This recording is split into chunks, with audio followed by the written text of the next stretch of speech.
Là, il s'énerve un peu le bot là. Là, il est complètement foufou, tu vois? Il est tout excité. On dirait, un jeune puceau. Ah, il tire dans tous les sens, quoi.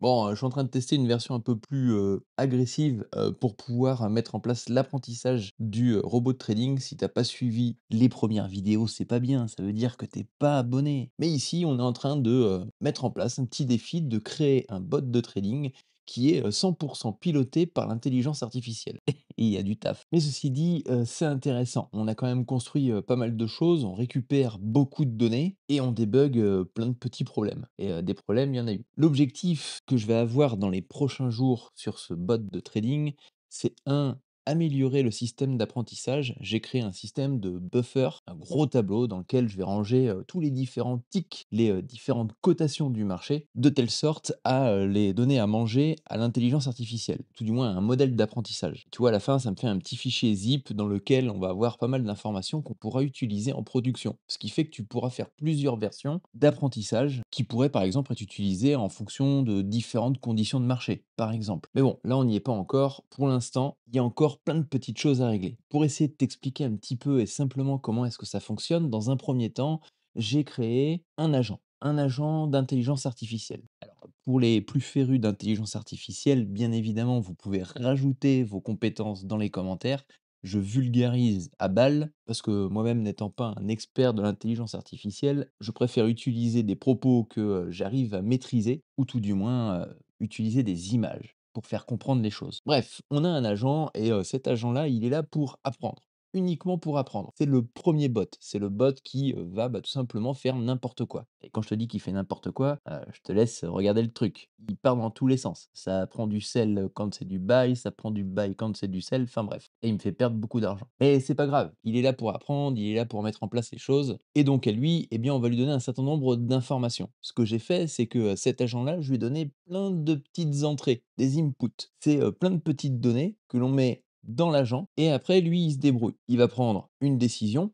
Au début, ça va être complètement aléatoire et par la suite, il va affiner en fonction de ce qu'il a déjà appris et en fonction des, différentes entrées qu'il a reçues, de telle sorte à améliorer sa prise de décision. Pour te donner un exemple, là, il tire absolument dans tous les sens, mais au bout d'un moment, ce qu'il va avoir tendance à faire, c'est se calmer un petit peu et conserver les positions tant qu'elles sont potentiellement gagnantes ou, couper les positions tant qu'elles sont perdantes, parce qu'il aime pas perdre. Enfin, c'est le but du bot et donc on a 3 choses. On a les entrées, on a l'action et on a la récompense. Tu gagnes, tu perds. Et comme il aime que gagner, enfin j'espère, pour le coup, il va chercher à s'améliorer. Alors on a un système de score, notamment ce qui s'appelle Ellipson. C'est tout simplement un indice qui va de 1 à presque 0.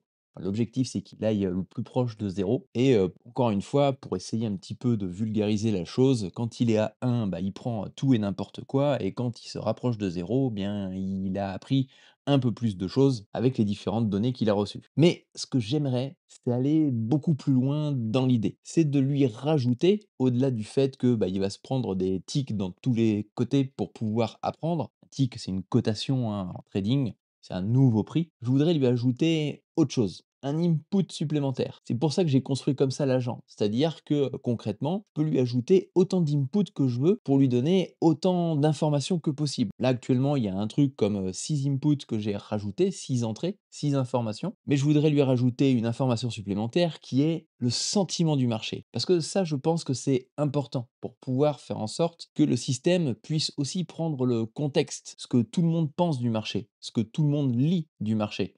Tu as des articles économiques qui sont analysés, et notamment c'est le système que j'ai créé. Alors là, on est en local, hein, ça date un petit peu les données, mais peu importe. Et ce que je vais faire, c'est que je vais construire une API autour de ça, de telle sorte à extraire un sentiment pour rajouter une entrée supplémentaire dans le robot, de telle sorte à ce qu'il arrête un petit peu de faire n'importe quoi. Et il va falloir qu'il se calme là. Il est en train de prendre des positions dans tous les sens. Je crois qu'on a commencé à 9 120 € et là il est passé à 9 096. Bon, après, peu importe qu'il perde de l'argent pour l'instant, je suis en itération entre améliorer son apprentissage et aussi éviter quelques petits bugs. Parce qu'un bug, ça peut coûter de l'argent, donc faut faire quand même un petit peu attention, un minimum. Et donc je me suis créé un petit service qui est un système de microfact qui va récupérer plein d'articles financiers, les découper en petits, tronçons de telle sorte à avoir un sentiment global sur chacun, des tronçons. Là, ici, tu vois qu'on a, la stratégie titan blablabla, le sentiment est positif et concrètement, le ton est optimiste. Si on descend un petit peu plus, concrètement, on a l'affaiblissement potentiel de l'alignement géopolitique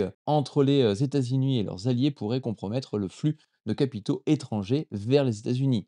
C'est plutôt négatif, mais ça reste spéculatif. Et on a une petite information supplémentaire, notamment c'est le conflit. Et sur chacune des informations, bah, j'ai un score. J'ai un score de 0,8 par exemple pour l'aspect négatif.